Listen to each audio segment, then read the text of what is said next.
Today's podcast is presented by Podgo. Podgo is the easiest way for you to monetize your podcast, providing podcasters with a flat rate for ad space so you always know how much you get when you include an ad from Podgo. We recently joined as members, and you can too.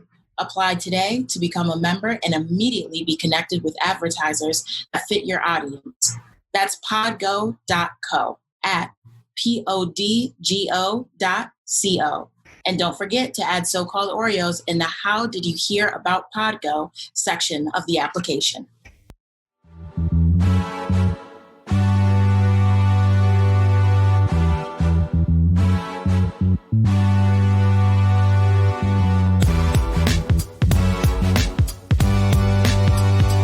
Welcome to another episode of the So-Called Oreos podcast, the podcast where we discuss all the awkwardness, hardships, and hilarity that comes along with society labeling you white on the inside and black on the outside, also known as an Oreo.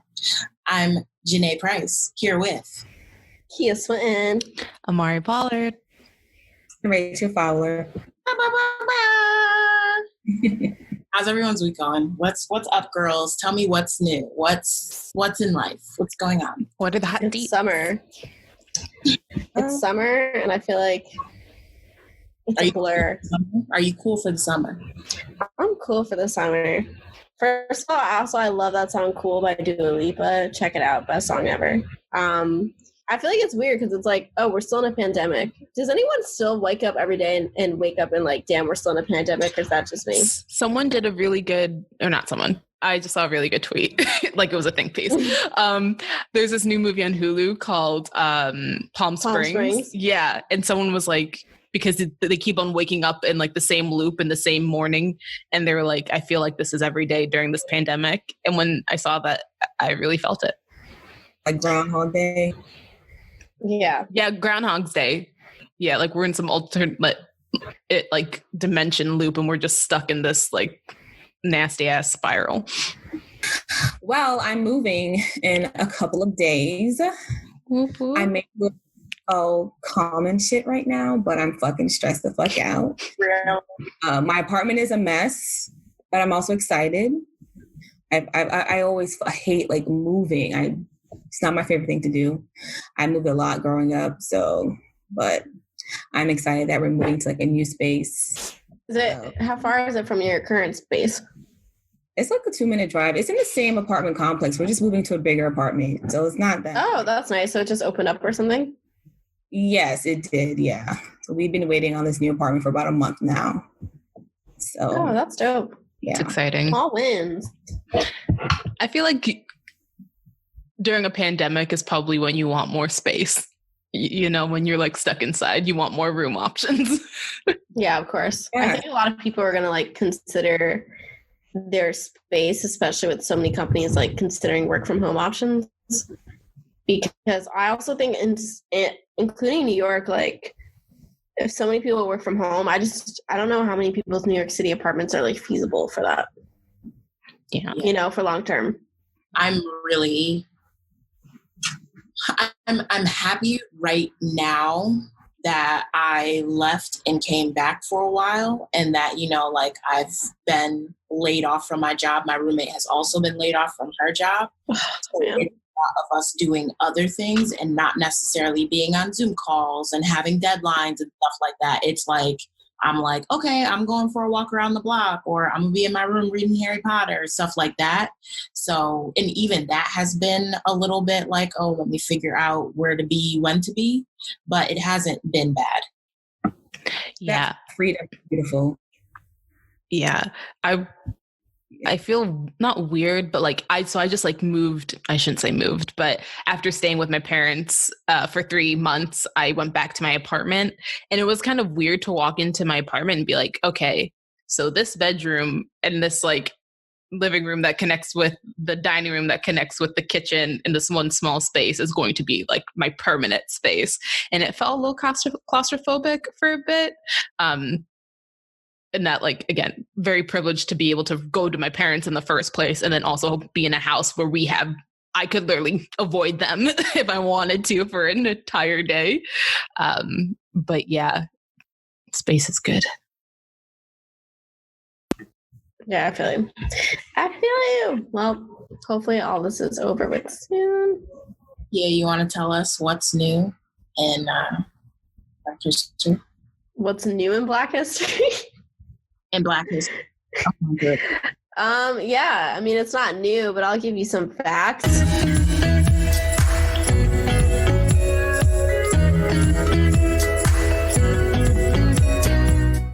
July 29th, 1895, representatives of 42 Black Women's Club from 14 states gathered in Boston for the first National Convention of the Colored Women of America, with Josephine Ruffin presiding. While the new organization emphasized its refusal to exclude non-Black women, Ruffin nonetheless argued that African American women needed to take the leadership for their own welfare. Then also on July 29th, but this time in the year of 1988, Haben German was born both deaf and blind. She is a disability rights advocate and attorney who became the first deaf and blind graduate of Harvard Law School in Massachusetts when she graduated with a Juris Doctor degree in 2013. Germa was appointed to the National Board of Trustees for the Helen Keller Service for the Blind in January 2015. Later that year, on July 20th, she attended the White House ceremony sponsored by President Barack Obama to commemorate the 25th anniversary of Americans with Disabilities Act. I'm upset because we hear a whole bunch about Helen Keller. She's the only deaf-blind person out there that's accomplished anything. And this is the first time I'm hearing of this woman. So a couple of things. Yeah. So these two I picked to go alongside our topic of privilege and disabilities. So yeah, Haben German, and there's a picture with her with Obama. So I thought that was pretty cool. And we don't really talk about, disabilities within the Black community like we will be today.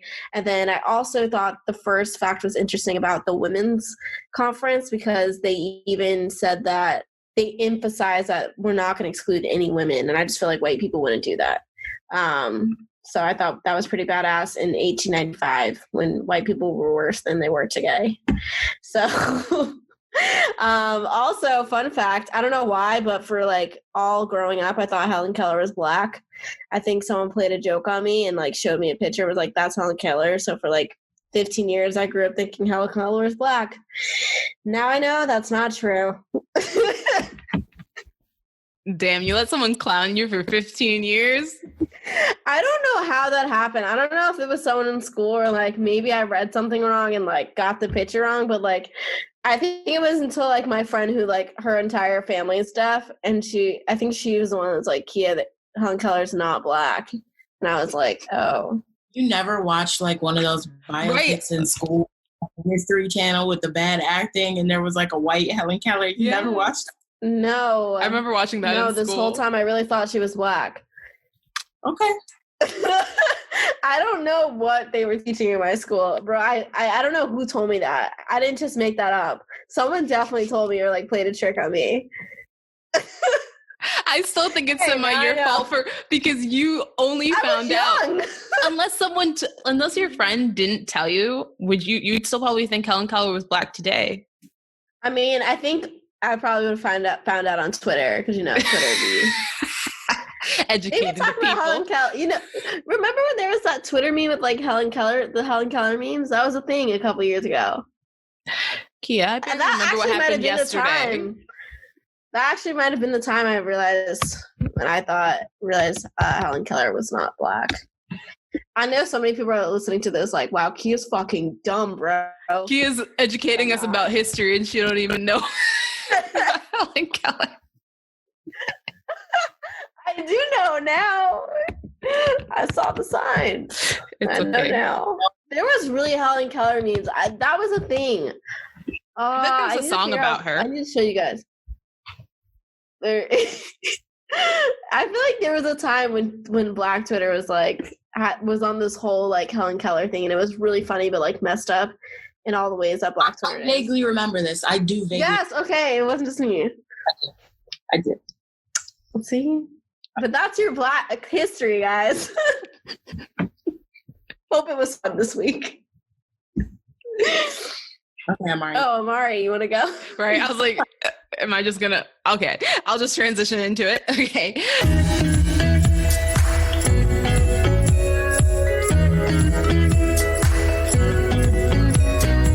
So for this week's Black Professionals We Love, I just want to highlight this amazing Black creative who is getting a lot of spotlight recently, but is long deserved. So like every Monday I get, every Monday night, my night is simultaneously uplifted and destroyed by the HBO show I May Destroy You, which was created by Michaela Cole.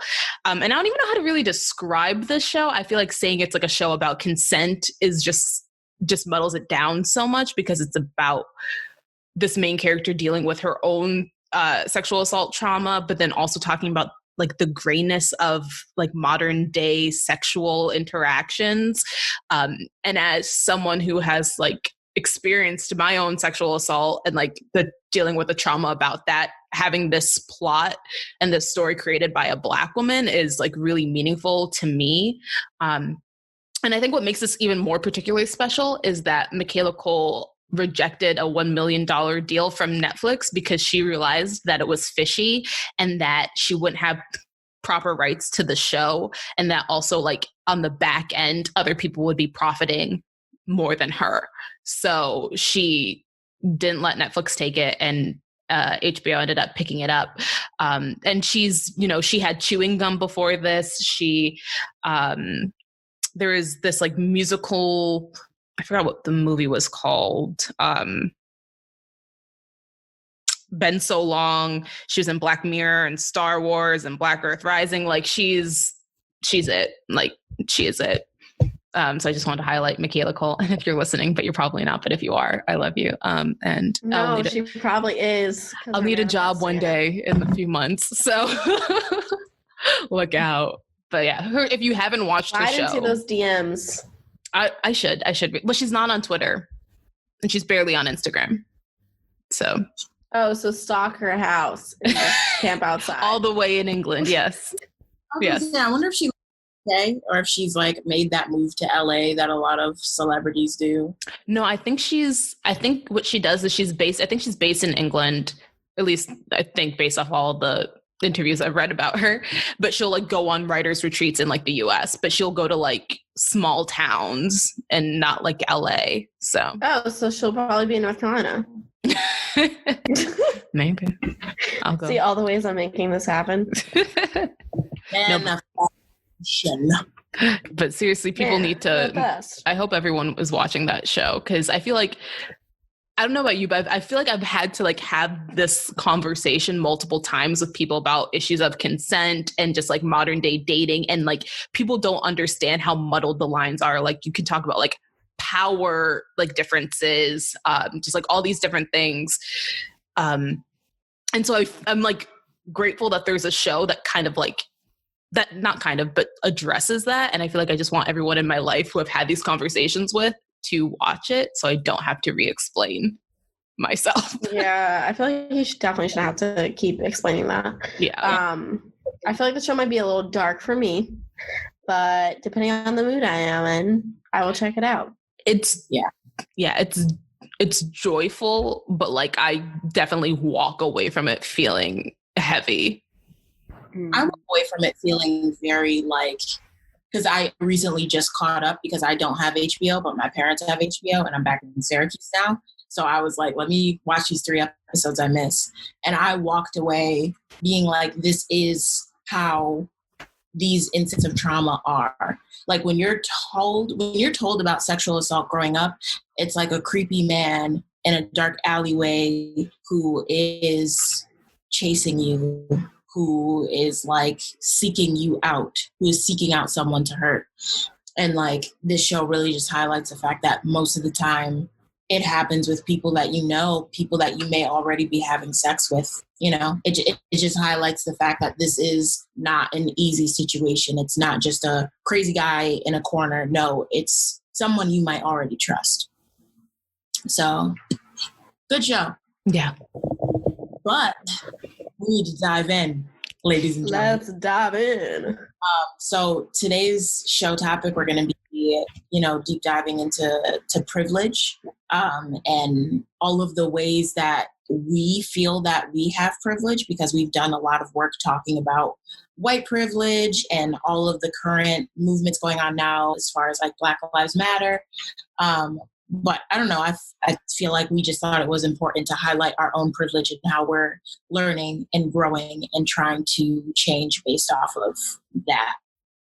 So to just give you like a quick definition of privilege, it comes from the Latin privilegium, apologize if that was pronounced badly, meaning a law for just one person, a benefit enjoyed by an individual or group beyond what is available to others. So social justice activists and writers have built on Peggy McIntosh's original essay on privilege in 1988, and they added and modified the original list to highlight how privilege is not merely about race or gender, because I think a lot of the times we only think about race and gender or money.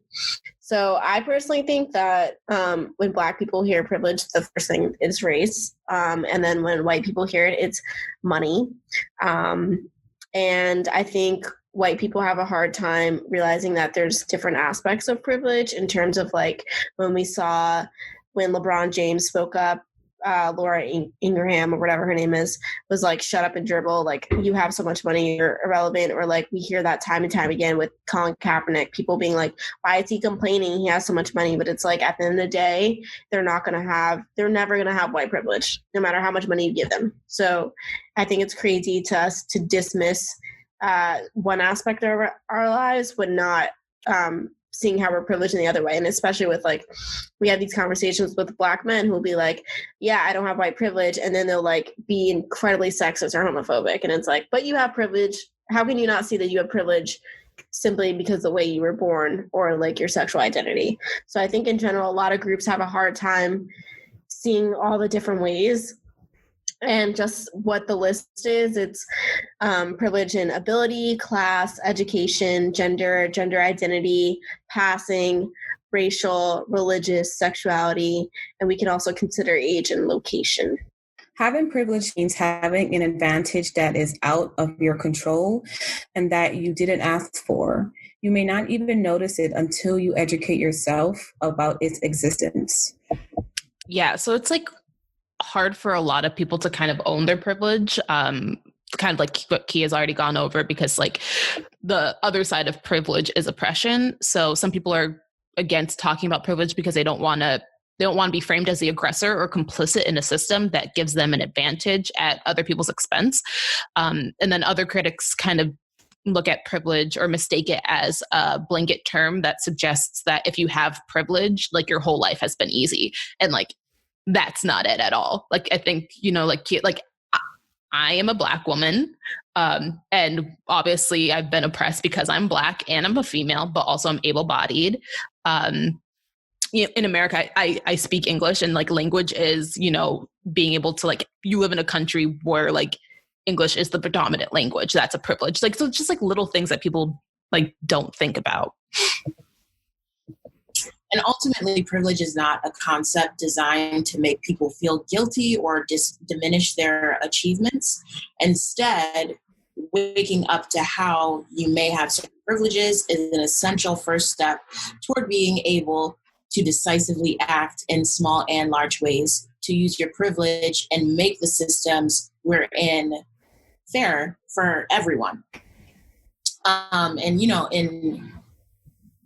In general, we have like our so-called Oreos group chat, and this kind of came up. We've been talking about doing this episode, but it came up for me and watching a video from a YouTuber who I love.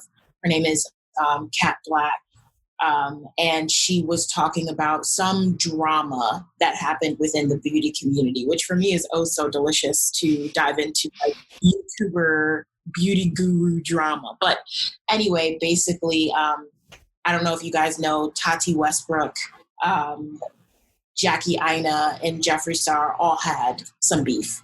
And Kat Black made a video about it, not necessarily talking about them, but specifically aspects of white privilege. And in her video clip, she talked about how so many white people know racist people. They may not be, well, everyone, all white people are racist, but for the sake of this conversation, a lot of white people will never betray or kick aside a racist white person that they have in their life. They'd rather keep that person because you're looking at people in your life who, it might be your father, it might be your husband, it might be your brother, who is inherently racist, but you would never kick aside that relationship, even if you had a Black best friend. So from there, talking about that and watching that video, Amari mentioned, having a similar situation with that when it came to her relationship with, you take it away, Amari. Yeah. So like when Janae first originally dropped that video in the chat, I was like, I completely understand what she's saying. And like, I agree. But I was also like, on the flip side, I come from, again, this is not an excuse, guys. And forgive me if I ever, I'm learning still. So I don't want to come off like I'm being ignorant. I want you to know I'm conscious and I'm trying to think about my words carefully. But I come from a really, heavily Caribbean family, Jamaican. And I don't know if a lot of people are aware of just the homophobia in the Caribbean. But I do have family members that have said stuff that I don't agree with. And I feel it's very problematic and very toxic. And I'm very vocal about my opinions about that. But I also don't feel like I would ever cut them off. Like how, I think it's, maybe that's a privilege that I can I shouldn't say maybe, that is a privilege that I'm acknowledging that I don't agree with what family members will say or like what people in my life will say about homosexuality, about the LGBTQIA community, but I'll still keep them in my life. Like that's a privilege. Like you're choosing to ignore something that you don't agree with. So I was just coming at it from that perspective. And I think it's I don't know if it's a lot to ask someone, but like, I'm not comfortable with cutting, certain people out of my life. So I don't necessarily know that I would expect other people to cut like their family members because they're racist. I don't know. I agree with what you said, Omar, because it's like, how do you go about cutting that family member off? I also come from, my family's also from the Caribbean, and there are the ideology, what they believe in, they're very stern in their beliefs, so it's like, how can we, it's good that we're speaking up about it. At least we're addressing, what you said was wrong, but it's hard. How do you go about cutting off a family member who's homophobic? Or racist, or just in general, how do you go about that? Or sexist, it goes on. Yeah, Ali, I think if we cut off everyone who is racist, homophobic, or sexist, we probably wouldn't have any family members. Deadass, just to be real. I think that goes for a lot of people. How many family members would you really have if just on those three type of social class things? I don't know. I think a lot of us would be surprised once we really think about it. It's so interesting because upon seeing her video as a Black person, and she's literally saying that you're sitting here posting Black Lives Matter on all your social media while you're in bed with a racist, right? And I hear that and I'm like, claps. Yikes. I know that's a lot of people. But when I apply that to my own, when I apply that to the people in my life and I take away my race and I apply it to homophobia, ableism, the fact that I am from a middle-class household, when I apply it to all of those things, I'm that's actually difficult to do. And I'm sitting here expecting the white people I'm around to cut ties and to rally for me. But am I rallying for different groups communities? Of people? Right. I think it's you have to okay, so say you're not going to cut everyone off, but I think it's like you have to speak up and say something. So, you know what? Chances are we're probably not going to change your 56-year-old parents' idea. You're probably not. Chances are they've thought that for 55 years. They're not going to change. But I think you can at least try to attempt to sit them down and talk to them, or just speak up and say, hey, that's messed up because X, Y, and Z. And I think as long as you do that, that's doing something, and that means a lot. And I get everyone's parents aren't receptive. Like if you have abusive parents or your parents have a temper or your dad has a drinking problem, I don't know, maybe that you can't say something. But I think if you can say something, just say it. You don't have to go on a full-on debate, because I think a lot of people think if you speak up, you have to have this whole argument and it's a whole thing, and it doesn't have to be a whole thing. But I think just speaking up a little bit goes a long way. I don't reproduce for those people. I think that's a huge thing. I still don't get why people are having kids with people who are incredibly racist and homophobic. Like, have your fun, but please do not reproduce with these people. Yeah, I mean, maybe it doesn't necessarily have to be a whole argument, but I guess like I'm like usually 100% or nothing. So every time someone says something and I speak up, it's usually like a full-on argument. And it's not. And then it also feels like, because I'm very passionate, I find myself getting in trouble with certain people because they take it as me like attacking them or coming at them, and then like, I just don't want to talk to you. And it's like I get frustrated because it really just does hurt in certain ways. And I don't think people understand that, like, even if I don't necessarily belong to this community, it's still like your views impact me, and like the way you think about things is hurtful. And also like, I think it's like very, like, I'll just use like sexism as an example. The way men in my life growing up have like just like said certain things about women, it's like it feels so boxing and debilitating, where it's like I feel like I can't fucking breathe without being judged for doing something. And like I particularly feel this way about like women embracing their sexuality and deciding to like openly have sex with people before marriage and all this stuff. And it's like I grew up listening to the saying that like you can't act like a man and be expected to be treated like a woman. Like, do you like? And that's how I have structured my whole freaking life. Like it's just ridiculous. So I feel like it's hard to have these conversations with people and not get defensive or like angry at them, because it's like, how can you still think this way and like be like, I'm a feminist, but like if you sleep with X, Y, and Z men, you're a slut. Like that makes no sense. Yeah, so that's so funny because you actually, this sounds weird because like I'm like a couple months older than you, but no, you sound like me in college, because I feel like everyone just knows like me from like, if Kia speaks up about something, it's 110% and she's seeing red and she's just going off. But over time, I'm just like, I think because I feel like, and I think I talked about in the Ally episode, I feel like I just don't have any more to say.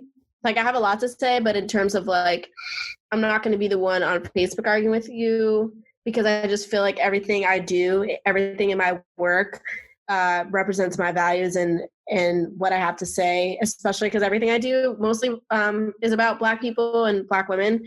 But I think with some people, like Amari, if you're saying about your family where you know they've said so much stuff for you like your entire life, I think at one point it's just like, you're just like, I'm not going to get to them. Like I think you can say something, but I think it's just like, if it's hurting your mental health where like you're getting so angry about it and you feel like you're going insane and it's like hurting you like mentally or physically, I think that's a point where you're like, I got to just take this L on this one, because it's like, is it worth you? Like that person is just going to like go about their day still thinking the same thing, but you're the one that's going to go back, cry, be upset, all this stuff. And that doesn't really serve anyone's purpose. Like, you know, deep down in your heart that you're right and that your opinion is not on the wrong side of history. That person, like, we're just going to have to let God handle them at that point, because it's like, we can't I'm not getting to you. The only person that's going to get to you is you and your creator, and I'll let you handle that, because I think some people can have that conversation, but I think where it's the point where we're getting so frustrated, then it's time to take into account of like our mental health and like our self-care, and like, are we damaging us more than we are helping that community? Because we can't help the community if we're damaged. I disagree and agree at the same time. I think it's definitely worth looking at your sanity and fighting how much you can fight, but I think it's always worth it. I think I would want one of my white friends to fight for me when their parent says something racist and ridiculous. I'm talking about all the time. It's not going to be one or two times. No, I like every time my parents, my family members, older family members say something that is out of pocket, I correct them. I correct them too, but I'm not having a full-on hour conversation with you. Yeah. I'm not. My time is valuable. I'm not doing it every time. I will say something every time. Best believe I will. But I'm not looking in the face, screaming at you every single time something comes up, because it's going to come up, is what I'm saying. I think there's a way to do it where it's like you're not going insane, because again, you going insane isn't helping anyone. It's not helping the community. It's not helping you. Like, that's what I'm saying. It's like a balance of like, yes, you're saying something, but you're not hurting yourself. Like, it's not doing us any good if we're like killing ourselves. Like, right. I just don't. I always say something, but I make it a dialogue. I just say correction, and just try to keep it very like, you said this X, Y, and Z. I don't think that this is correct. I think you should look at it this way. And I think maybe it's an equal balance of like knowing that it doesn't have to be an argument. It can just be just like if you said something grammatically incorrect, or if you said something that was wrong factually, just correct it, move on. That's it. I think, but there's also people who like certain family members who are not just going to leave it at that. Like, they're going to want a full on debate. And so if you have family members like that, I think that's something to take in consideration, because deep down how they're going to react. If you even say, hey, correction, and they're seeing red, now they're ready about to fight, box you up, all this stuff. Is it really worth every single time?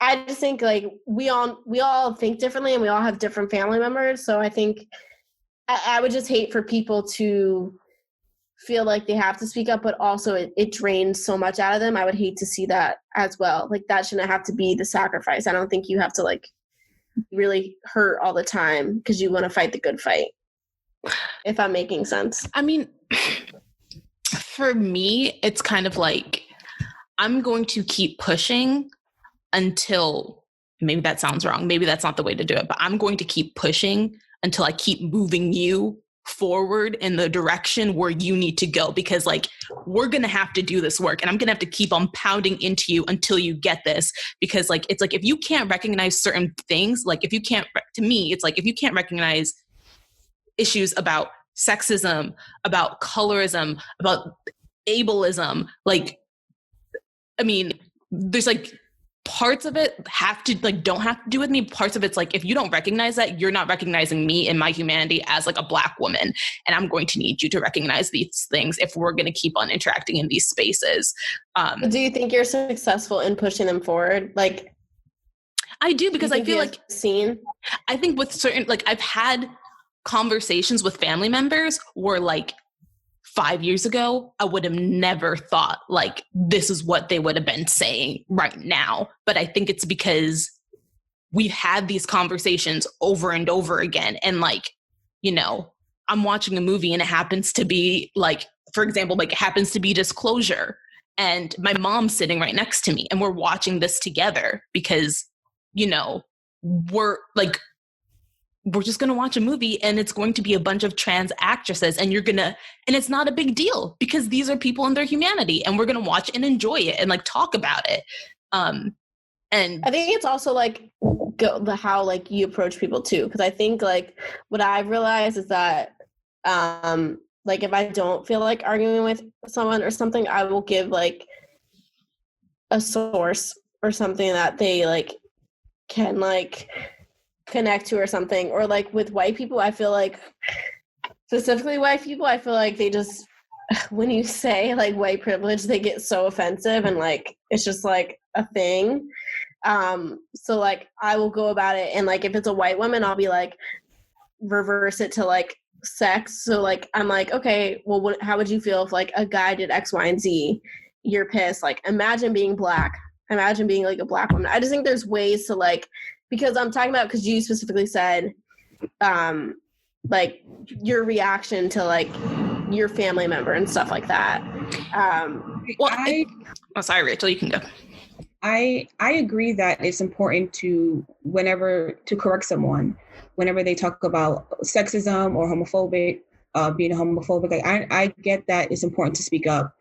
This, for me, I have certain family members who I will correct them, but I won't go into like details with them because there's no point. I have a family member, whenever you try to bring it up, they will like reference the Bible. Every time they're going to reference the Bible, every single time. So it comes to a point where I'm just like, why am I arguing with you? I'm not going to keep arguing with you all the time, because you're not going to, you want to remain ignorant and not want to learn about another community or about why women feel a certain way and why it's not okay to say that, oh, a woman should only like cook and clean and be like a housewife. You know what I mean? It just certain things that they're stuck in their ways, and they don't want to break from that. And it's hard to sometimes talk to somebody who is like that, because you're going to feel drained. You're going to feel like you're not getting your point across. And honestly, like, they're going to look at you like you're crazy. Like what are you talking about? Like again, like, they reference the Bible every time. So like, you're in the wrong for speaking up on what you believe in. Yeah, I get that. I'll definitely say that these times are like hard times. Like it's interesting because right now with COVID, I think so many of us have been forced to be around older family members in a time in our lives where we are really forming our identities, or we have already formed our identities separate from them. And I think a lot of us have had to really be confronted with having to address these ideals and kind of have these moments where we're like, am I going to say something? Am I not going to say something this time? Do I want it to be an entire debate over dinner, or do I not? I just want to validate all of our feelings right now, because like, this is a hard time to be doing this. And I don't know if any other generation of people in recent history has really had to do that so aggressively, and especially because so many things are changing. Like, no time right then than right now are people standing up for trans rights. Like, people weren't doing that 20 years ago. People weren't talking about that 20 years ago, you know? So this is a Yeah, I think it's like I guess the bottom line is like, definitely speak up. You just can't be like, you just can't like sit in the backgrounds. But I think it's also like a balance of like Rachel said, like, you know, if you know a family member is straight up pulling out that Bible every time you walk in that door, chances are you're not getting to them. So just like take in account what your strategy is going forward, how you can actually push that person forward. Do you see any type of leeway of them moving forward, and like also take into account your mental health? Because some days it's just not it. Some days your boss pissing you off and you got 30,000 emails and you're not about it. So, you know, it's okay. It doesn't have to be your day. The mental health piece is so important. Like, where are you right now? Because 96% of the time, I'm with the shits, even if I know you're not going to be here for it. Some days I feel like being petty and perusing Facebook to see who I can argue with. I do it. I'm all for that, because we need that type of energy. I used to be that in college. Now, guess what type of person I am? I see those comments, I'm going to find your employer. And guess what? You're about to get fired. So we can take it another level. Like, yep. Don't believe I'm out here not watching these comments. I will dead ass get you fired. I've done it twice. Don't try me. It will happen. Done it. To get our group chat, like, send an email. This person needs to get fired, and we like, okay, let's ride. Get this person fired. But anyway, moving on to our conversation with privilege, because we got real sidetracked, y'all. So just a little stat to throw out for you guys. According to CNBC, 52% of Americans are considered middle class.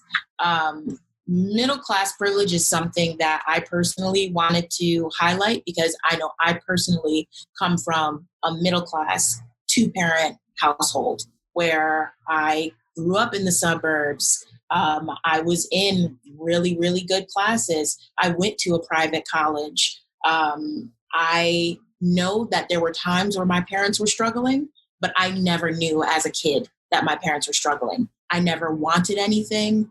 I had all of my needs met. I honestly can never think of a time where I knew my parents were really struggling. And that, especially for Black people, I feel is a humongous privilege that so many, aside from Black people, people of color are not used to. So yeah, I can relate to that. And I'm actually like embarrassed of the way I acted as a kid. Just because like, I never like Janae, middle class, upper middle class family, 2-parent household, never thought really about money. If I wanted something, I was going to get it. I was that spoiled kid who was like, oh, there's like 20 gifts under the tree. Where are my other 10? It was like pretty bad. And I think I leaned so heavily into it because I was so aware of people's ideas of Black people and how there's like this blanketed idea that we're all poor and we're all struggling and like we all need someone to save us out of the ghetto.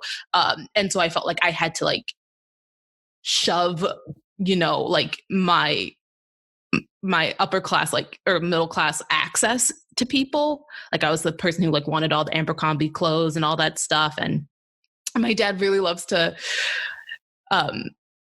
he brings up this instance where I told him, and I didn't think about it at the time, where I was driving with a neighbor and my sister, and we're talking about, she was in her car, and he was saying like, oh, you're so lucky. Like when your sister graduates, you'll get her car. And I was like, I don't want her car. I want my own car.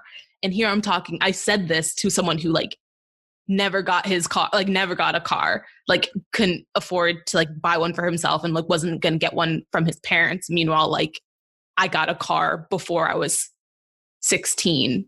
My parents got that for me so I could practice in this car. Like that's an immense privilege that like not regular people like deal with on a daily basis. So I guess like as I've gotten older and gone to college and just expose myself to different people in different socioeconomic classes, and also like had to like pay for my own shit. I think that's kind of, definitely woken me up to the immense privilege I got money-wise growing up. I think I was privileged having 2 parents. Growing up with 2 parents, having a 2-parent household, having that support. They were there to give me structure. My mom was there to take care of me and my siblings, and my dad was at home after school. He'll be able to help me with like my math homework. Like Janae said, I didn't see my parents struggle, but I knew they struggled, but they didn't, talk about it to us. They kept it between them two. And I had, classmates who didn't have 2 parents in the household, and it was hard for them, or not being able to afford like school lunch. So small things like that growing up. I guess I didn't realize it at the time until like as I got older, and being in different spaces and having friends who struggled. And you say, hey, I may not, my parents may not be rich, but I still have a roof over my head. I still have clean clothes and a hot meal every time I go home. Things like that we overlook or even sometimes take advantage of. That right there, that's a privilege that, some of us have. Yeah, I think for me, a lot of it kind of relates to family, kind of how each of you, I think, touched on. But I think in terms of class has a lot to do with family. And I didn't realize this until college, and a little bit after college, where, I was lucky to have parents to help me through college. And there's a lot of people who have to work 3 jobs just to even get through the next semester. And then going to college again, where it's a state school and it's a lot more diverse in my home now, like hearing other people's ways of growing up and seeing like single mom households and living in the city and how, you know, sometimes they had to be on food stamps and stuff like that. So there's a lot of things I didn't have to deal with, but I think that also comes a lot from like a 2-parent household and with the not a 2-parent household, but I think just knowing there's like 2 people at home and 2 incomes helping you and 2 incomes helping you with college, not having to go to one parent one weekend and one parent another weekend. You definitely hear that a lot because I think a lot of people feel it's interesting to hear people who kind of grew up in like not a 2-parent household, because I remember when we were listening or watching Insecure, that season finale. If you didn't look at it by now, I'm sorry, whatever. But when Condola decides to have a baby, and so many people were like, why would she choose to bring someone in a not 2-person household? But I don't necessarily mean that that's like a bad thing. I just think a lot of people like really appreciate that.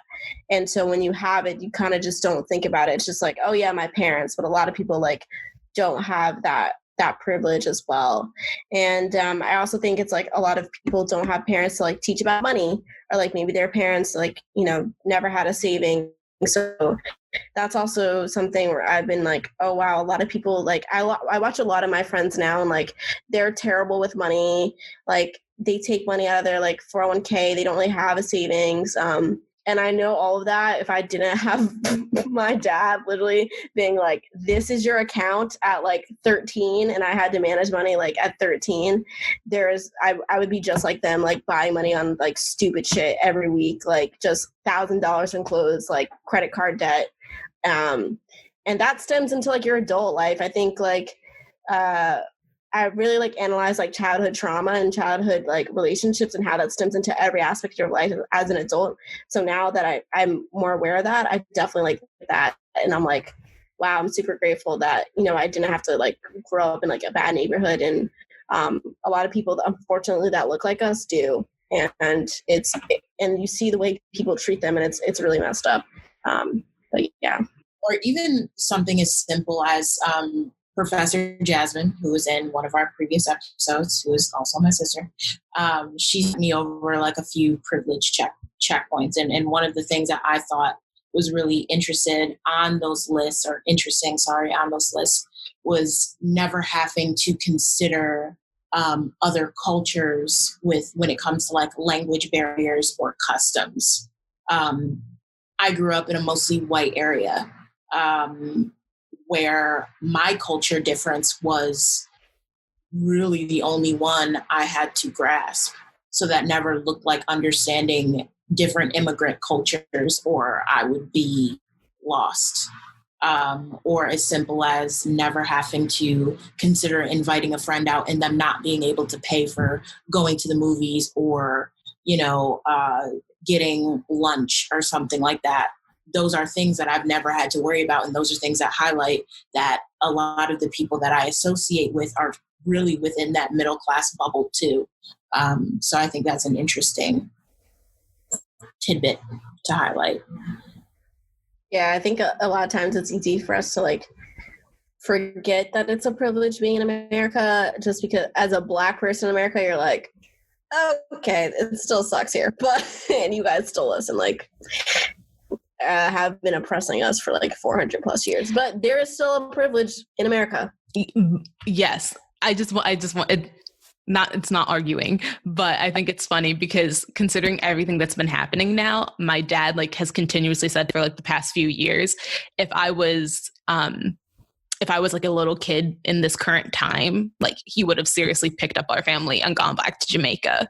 And like, I feel like when an immigrant, you know, who idealizes, like, I feel like a lot of immigrants idealize America when they're prepared to go back to their country of origin. I think that says a lot about the current state of affairs in this country. That's so funny. My Egyptian friend literally said the same thing. Like her parents are from Egypt. They have like a place in Egypt. And she was talking about how like, you know, she's an immigrant and her dad's like really considering like am I going to pack up and leave because this country like doesn't take care of old people, and like he's about to retire and he's like, I don't know, maybe I might just go back to Egypt. And that's just like it's just crazy to me, because I'm like, America really isn't this like I did this essay in college freshman year about how the American dream is basically bullshit. It was like my whole essay, and I was just like, I don't get it. And maybe it's hard for me because I think even like white immigrants who come here are treated a lot better than me, who I have generations here. And I have had white immigrants look down at me, and I'm like, I live here. My whole life is here. My parents, grandparents, their parents have been here. You just came here like 2 years ago, and you have the audacity to shit on me. And I'm like, why am I in America? Like, why? My late grandfather, he came to America during like the 60s, and he had a white friend in Haiti, and his friend told him, when you come to America, we can't be friends because that's just how it is. So my grandfather came to America and he experienced racism, and he moved to the Bahamas, and he's never been back to America since then. He was just like, I'm not putting up with this shit. I'm leaving America. And he lived in the Bahamas for his entire life. So yeah. I've similarly, I've had a lot of family members come to America, realize they're not about the shit, and then go, back to Jamaica or somewhere. But even that's crazy, because even in that, there is a level of privilege. You have the ability to come to America. Some of you have the ability to come to America and then leave once you realize that it's not what it presents itself as. But a lot of Black Americans do not have the privilege to go to a different country, don't even know, can't even do the full lineage of where their ancestors are from. So even it's like everything is so intersectional, like even to just dissect certain levels of privilege in, stories that don't necessarily present as being privileged. I don't know if that makes sense, but yeah. No, it does. Backing off of that, there are so many people who come to this country illegally and literally cannot go back. Like, it's either I stay here where I can't get proper health care because I'm an illegal immigrant. I can't get a job because I'm an illegal immigrant. I have to work under the table. I have to worry about how I'm going to take care of my kids and send them to school and get them clothed and fed. I have to do all that. I either do all that or I go back to my country and be killed in the process, or killed once I'm there. So it's like... Yeah, I think the immigrant life is, it's definitely different once you're like talking about a European immigrant versus like a developing country immigrant. Like, those experiences are incredibly different. And just hearing those experiences with people that I just passed my citizenship test and like, all that. But then other people, it's like, no, really, like they're still trying to get their like grandma or someone here just to be here and live a little bit of life. It took my aunt probably 10 years to be able to even just like, I think it's, I don't know this specific names for everything. I think it's like a green card or something to be able to come to like America. So when people want to talk shit about people, undocumented citizens, people or undocumented, people in America, like, shut up. Unless you've gone through that freaking process and have tried to come to this country, I don't think you can speak on, what people are willing to do to even get a chance at a better life. Like, that process is some bullshit. And they actually really do need to just go back and edit all of that stuff, because because some people don't have 10 years to do. Like, if you're in Mexico and the drug lord is around the corner and people are getting shot up every day, guess what? I too am about to cross that border. Best believe it. Like, I'm going on the border. Like, my baby's about to die. Like, nah, fuck all that. I'm getting to America. Another stat for y'all is, according to the William Institute, 4.2% of the U.S. population identifies as a part of the LGBT community, which I want to say that I feel like that number is a bit low, but who knows?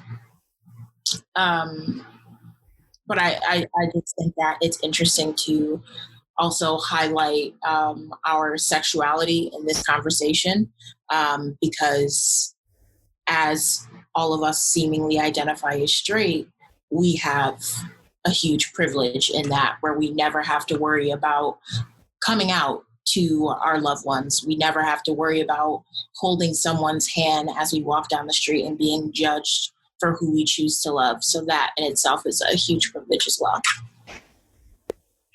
Yeah. I think about, sorry, let me go back to my notes because I don't have a good memory. I think with sexuality, it's an interesting topic too, because I feel like the reaction to lesbians, particularly femme lesbians, are like more so like positive and like, oh my God, they're so hot, and like everyone just sexualizes them, which is not a privilege. It's shitty too, but people tend to sexualize them. But then if it's not a femme lesbian, like people like will pick on them, make fun of them. And then we come in terms of like masculinity.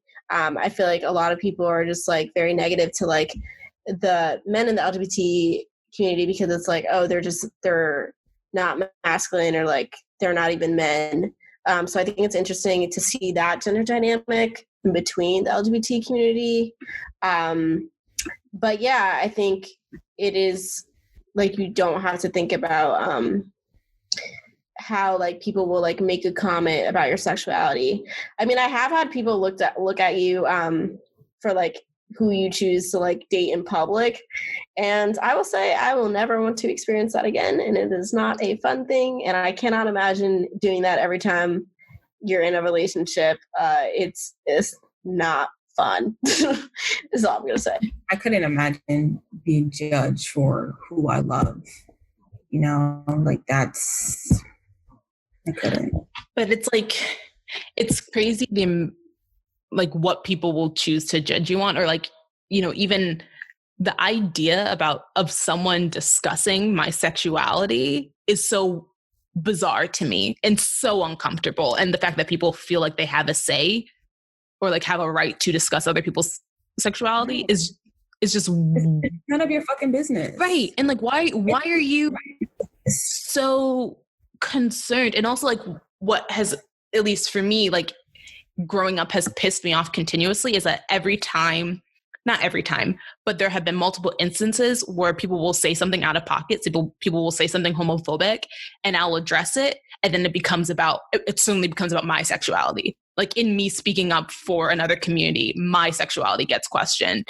And that's one thing I feel like people like really need to curb. Just because you're speaking out against something, like you don't have to, you don't have to belong to a community to speak up for that community. And that's just like, that idea is ridiculous to me. Like everyone should be talking about this shit. Oh yeah, for sure. Everyone definitely. To me, it's crazy the opposite. I think it's crazy that you wouldn't speak up about something because I feel like it's common sense. At least it's common sense for us. But like, to me, it's crazy how like, you know, we can't sit here as Black people and ask white people to speak up for Black Lives Matter. But then when it comes to the LGBT community, we're quiet as hell. Like that doesn't make sense to me. And then again, yeah, like you said, like the people that are willing to like fight people, like punch gay people in the street. And it's like, is it really bothering you that bad? Or like trans people, it's like, y'all are really willing to go to jail for murdering a person that's trans. It literally says so much more about you as a human being that you're willing to attack someone else for how they identify, who they decide to love, than it says about that person. Like that person is just going about your life. And then I'm also like, why are you so uncomfortable? Why are you so concerned with other people's lives? Like that is the stuff you should be questioning. I think because they know deep down they have like, sexuality is a spectrum. Like I think maybe deep down they know like they're not hitting straight 100%, which is fine, but they're not okay with that. And did you guys see Euphoria? I feel like it was in that too.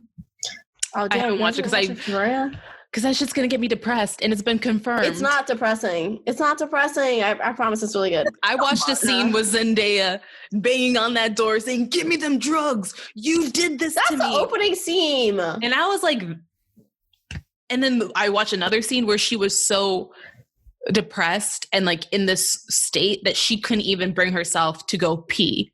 You trying to tell me that's just not depressing? Okay, but when you see the whole overarching story, it will make sense. But they touch about it on the show about one of the characters being into like trans women and stuff, but he was like very like mean and stuff. But I think deep down those people know that they have some type of internal I guess desires that they don't want to act on, and then they, you know, feel bad about it, and then they like attack and they don't know how to like handle anger or anything. Just like Rachel said before, it ain't none of your business. It literally has nothing to do with you who someone chooses to love. And frankly, if someone, especially when I think about trans people, if you would go through the process of getting painful and traumatizing surgery, taking hormones, losing people in your life simply because of like who you choose to be, who you are, then I'm not going to shade you for that. Like, I just don't understand taking the energy to like not accept someone. It has nothing to do with me. It doesn't hurt me to accept you. Loving someone does not hurt. And it's like, I can't help but look at that community with just like awe and respect, and also just like to see people so fully embracing who they are and living that life. I am as a person, and like everything I do not feel that type of freedom, and I crave that. I crave that because I feel like in so many ways as like, I just like feel so restricted in being just like myself sometimes. And like, so seeing that, it's kind of like, I don't understand how you can look at that and like you said, like shade that or speak down to that. I think that's beautiful. And I feel like more people should embrace the differing parts of themselves. Like if we were all just fucking the same, like this world would be so boring. Like, I don't get it. I also think that's why some people are mad. They're jealous that they can't be that free and expressive and bold, you know. So it reflects, you know, who they are as a person, that they have their own insecurities. And we're privileged to be able to have this conversation right now. Yeah. But like the fact that we're having this conversation, we're talking about different communities that we don't belong to is like a privilege. But like we addressed in the beginning, like we want to turn the table on ourselves and just like talk about ways that like we do benefit. When I walk into the room, you know, I'm cisgender. So the way people perceive me as a woman is how I identify. And that is a privilege. And those are just like things that you just like not never, but like, I feel like I didn't grow up being so aware of that.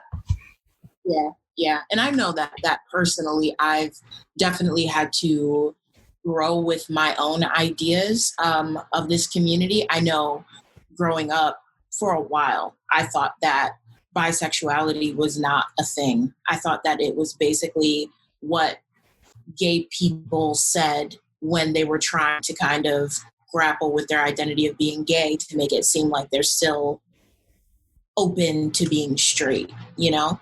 And as I've gotten older, I've realized that is biphobia.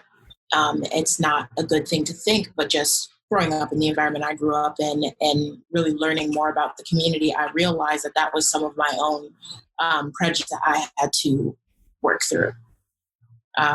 So, yeah. Yeah.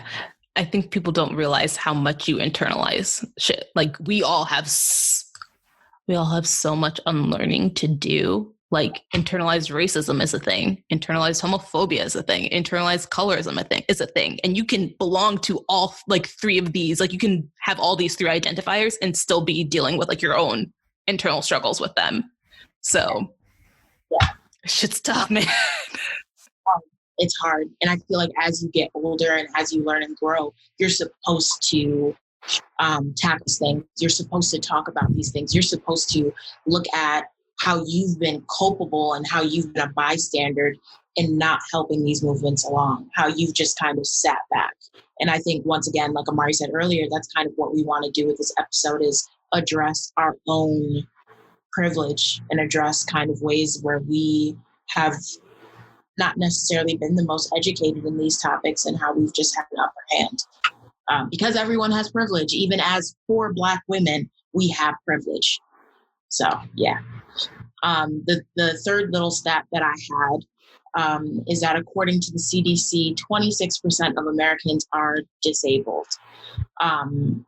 Just a little personal note on that. I think when I read this stat, I thought about in my high school how there were resource classes and classes for people who are disabled, and those classes were kept in the basement. So you literally did not see them disabled. It was like you saw kids that were disabled, and this even goes for mental disabilities. You saw these kids when you were roaming around the hallway, but in class periods and lunchtime, you didn't see these kids.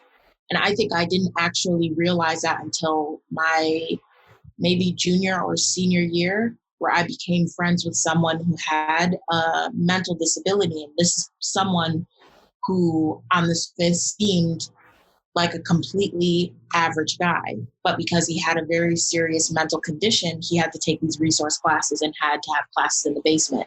So he would just disappear for an entire day. He'd be like, "Where are you at? I see you on the third floor. I see you on the second floor." And he's like, "I was in the basement where they have classes for disabled kids." And that is insane when you think about how this entire school went about hiding kids that were disabled in the basement. That's not on accident. That's by design. Ours was on the top level towards the back of the school. And I only knew about that room because I was on the class council and my advisor was a special education teacher. So she was always in that room. So I always had to go there. And unless I went to that room, I would have never engaged with those students. Yeah. So it's like you're literally like placed out of sight within the school system. And you're also stigmatized because people are taught to look at, people with mental, with disabilities a certain way. I mean, for me, at least, I have a cousin who is down. He has Down syndrome and he's nonverbal. So I've been very much aware of like my ableism in certain areas, just because like I have him in my life. And he's just an amazing human being. I think he's 18 now, which is crazy because in my head, he's always just like a baby.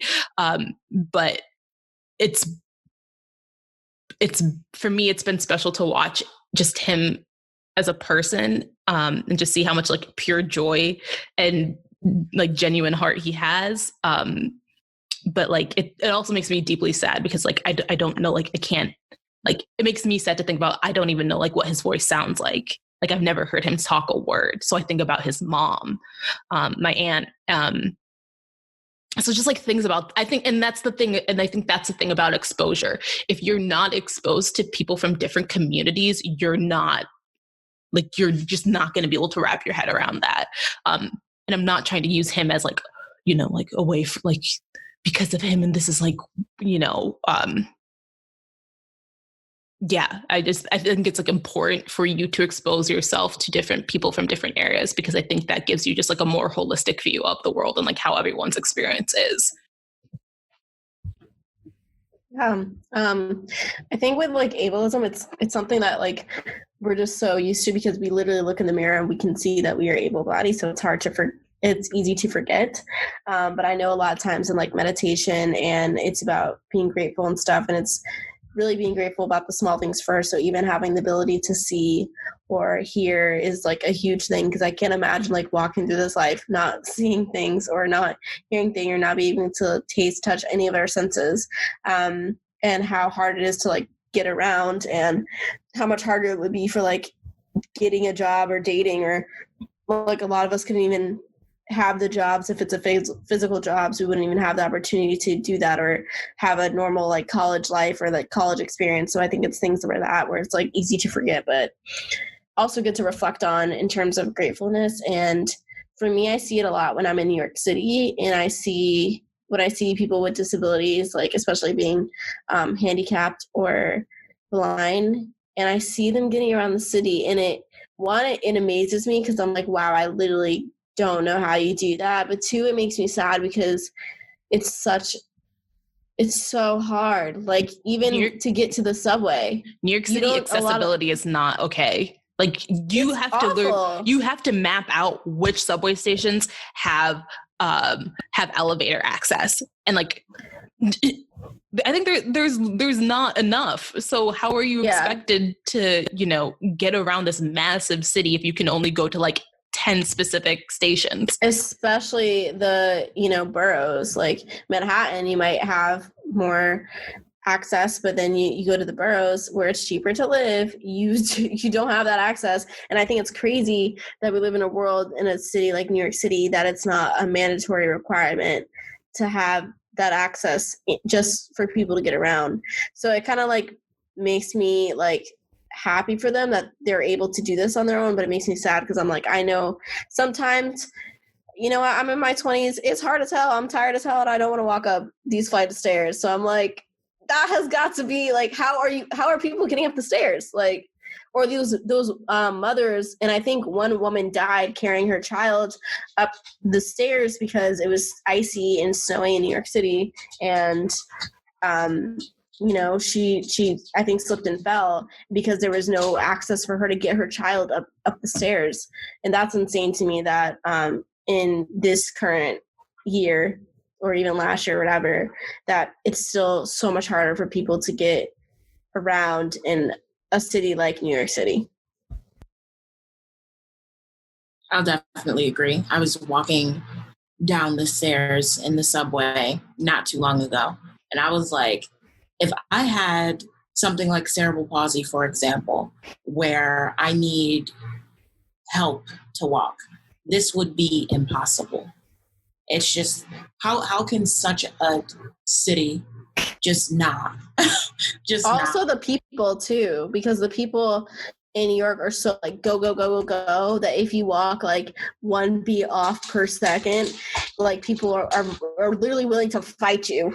So I'm like, I can't imagine that you're going like a little slow because you have a disability or old. And you see people in New York like look at old people and give them the side eye for walking slow, and it's like, bro, homegirl's 95 and you're really about to do all that in the street. Like, they don't care. And then people will blame you. They'll be like, why are you in the city if like literally they're like, the city has an age limit. If you're like 60 or above, like, get out. That's literally what people will say. Like, why are you here? And it's just like, do you not even and a lot of people don't even, especially people who are transplants into New York City who do not come from New York City. I'm one of them. I realize there's a lot of privilege in being able to come to a city and then flock out of it when I want. A lot of people don't realize that people who grew up and lived in New York City, it's not that easy to leave the city. Like, there's a lot of ties in there. A lot of people can't even afford to leave.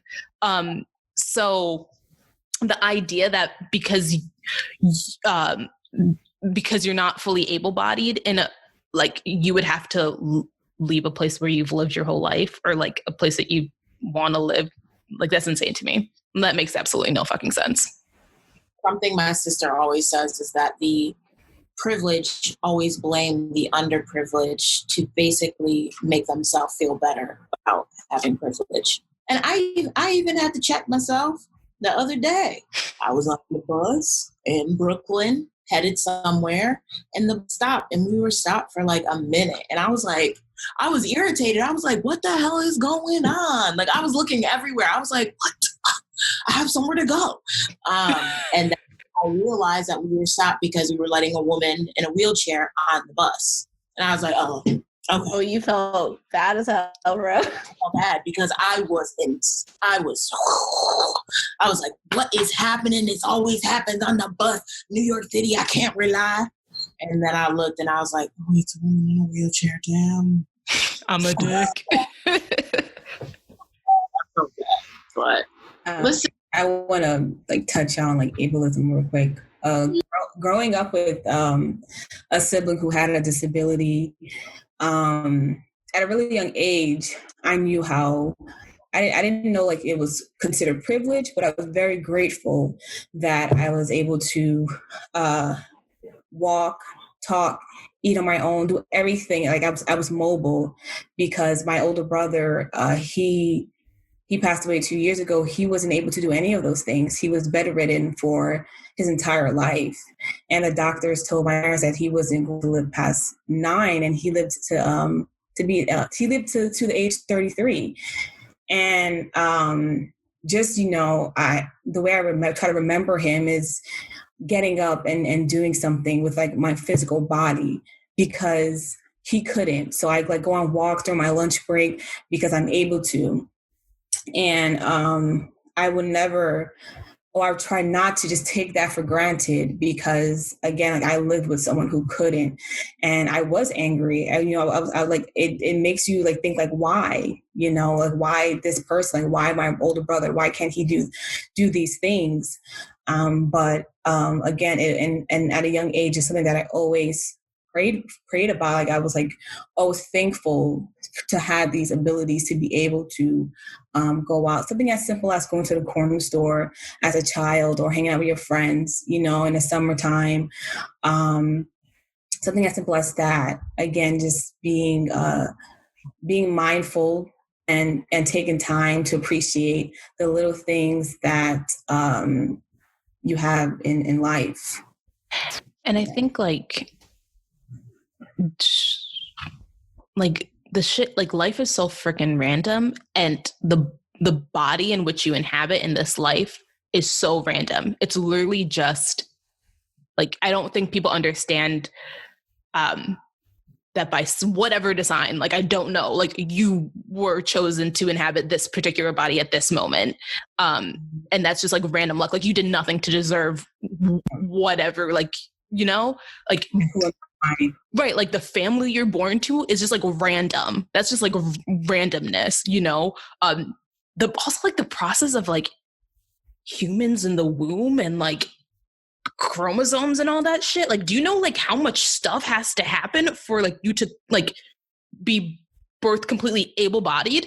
Like it's a miracle. It's like it's a fucking miracle.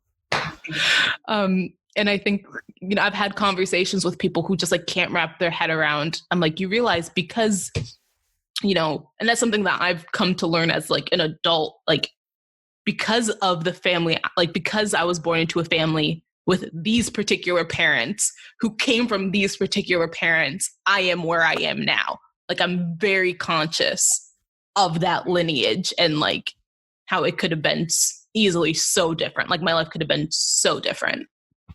Should we move to time to talk mental health?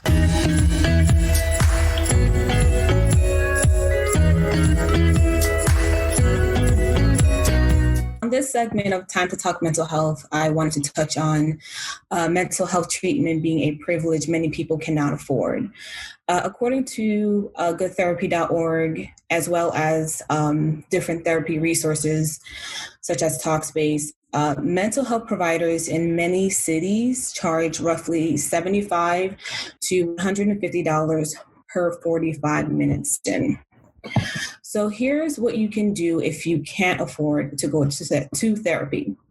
1, check with your insurance. Ask your insurance plan to give you a list of providers who are either in your geographic area or who specialize in the issue you are seeking help. If you do not have insurance, try a training clinic, usually located at universities, where graduate students who are studying mental health issues, they can take you in. 3, try a community mental health center. They can provide free and low-cost therapy options. Read self-help books. This worked for me when I started on my journey to bettering my mental health and learning about mental health. I started reading because I wasn't ready to talk to someone about it. 5, attend support groups, which are usually free. Ask about discounted rates. Reevaluate your expenses. And 8, check out podcasts and videos that post about mental health issues. We have a lot of resources like YouTube, Instagram, Facebook, the list goes on. So we have an array of options to learn about mental health. And therapy is costly. Just to keep in mind that therapy is costly because therapists, similar to a lawyer, requires years of schooling. All therapists have masters and some even have a PhD. In order to receive a license, therapists have to go through a lot of training and years before they can actually work. I hope these tips help you on your journey in bettering your mental health. Just to add on that, like if you're like, having insurance is a privilege, and if you don't have it and you want to seek mental health, that that's like it, like a 45-minute session can be like $250. That's your copay. Yeah. I'll move on to the shits.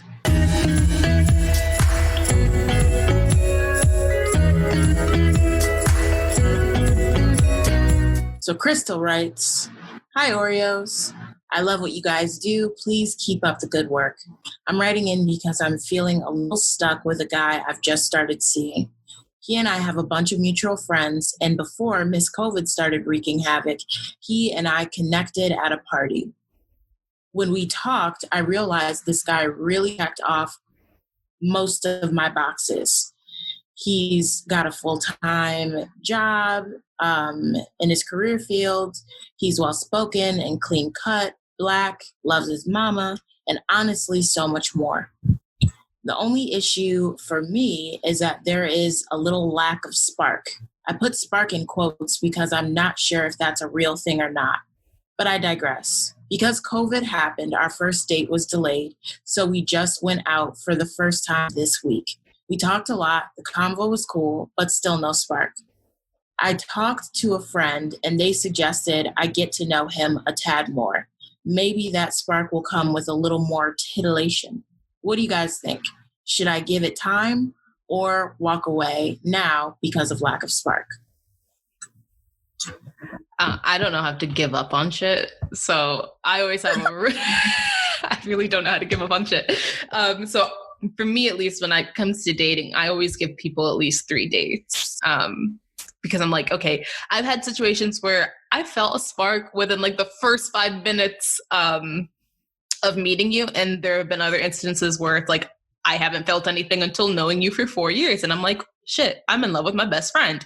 So like, I think you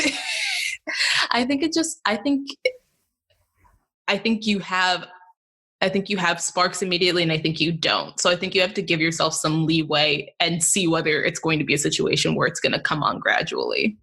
That's just me, though. Yeah, so I'm the opposite of that. I feel like I give up probably super easy, and I'm like, within 3 minutes, I know it's not happening. It's not going to work. There's no way. Did you say 20 minutes? 3 minutes. You sound like someone on Indian Matchmaker, where she literally said she sits herself next to the door at the same bar for all of her dates, and she gets there for 8:30 because she knows they'll start cleaning up at 9:45, and that's I'm not that. You just said 3 minutes.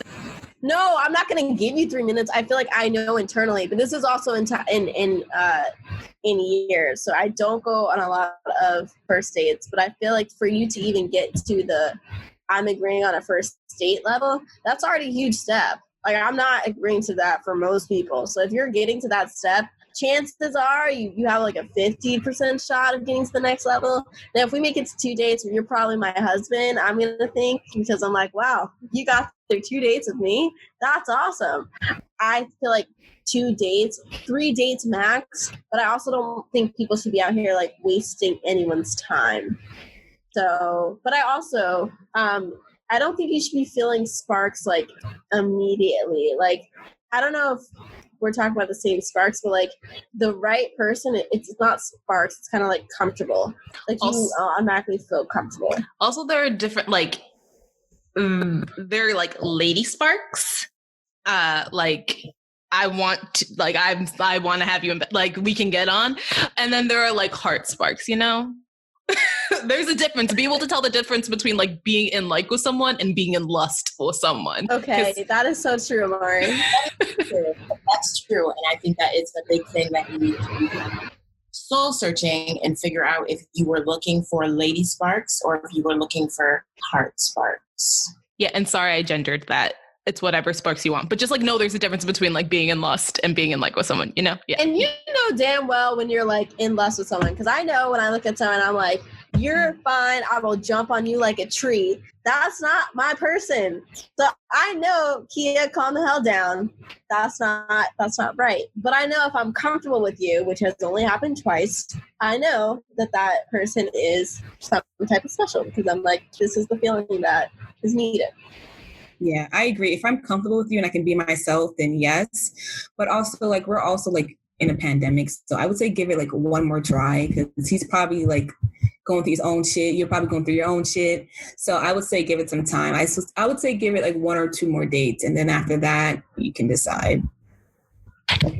Yeah, like good point, Rachel. We're still in a pandemic, and so like the way I would approach it, and like I've kind of taking this time not to date and just like focus on myself. But if I'm gonna do it, I'm like, am I willing to go out and potentially like go into space, you know, with this person? Like, I feel like you have to be pretty confident about that person to then even like entertain the idea of a date, even if it's like outside a picnic. Like you can safely socially distance.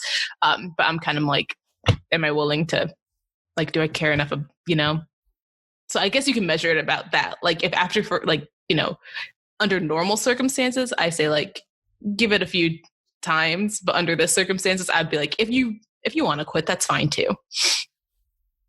Crystal, search your soul. Well, if all hearts and mind are clear, thank you so much for tuning in to this week's episode. Follow us on social media at So-Called Oreos, and you can email us at socalledoreos@gmail.com too. And also fill out our new survey. At this point, it's not new. It's been up for a while. Like, guys, fill out the survey. Help us help you. And you can also listen to us on SoundCloud, iTunes, Spotify, and Google Play. Please remember to like, rate, subscribe, and leave a review. Until then, bye. Bye. Have you ever wanted to go on vacation but was confused about where to start or even how to afford it? Are you someone that doesn't have the type A energy to plan every single step of your upcoming trip? Are you in your 20s or 30s more concerned about spending your money on travel experiences instead of the typical adult stuff like a house or the latest material things? Well, you're in the right place. Come all aboard on Your Odyssey Awaits podcast, where a 27-year-old female travel enthusiast shares her impressive budget-friendly travel tips and quirky adventures from her international escapades. In this show, we'll talk all about the different ways to travel, how to make it more affordable, which places you should look into, and how to get by on your own or with a group. With the help of her many guests, Odia Zigwe will guide you in making your next upcoming trip by tuning in every other Tuesday. All aboard?